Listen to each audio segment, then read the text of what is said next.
Hey guys, in this video I will show you how you can fix yellow tint screen in Windows 11. So without further ado, let's get started. First of all, you need to search night light, right? And make sure night light is off. As you can see here, now it's instantly changed.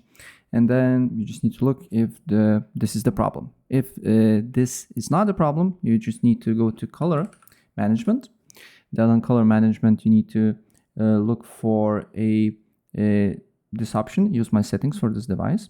Then you need to select this option and press add.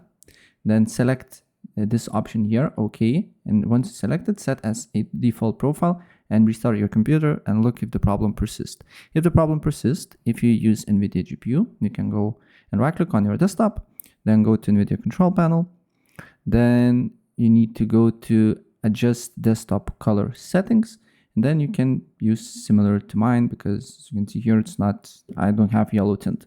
So brightness 50%, contrast 70%, gamma 1, digital vibrance 68%, and hue 0. Right, and yeah, that's basically it. So if I help you out, please press like button and subscribe for more. Take care. Bye.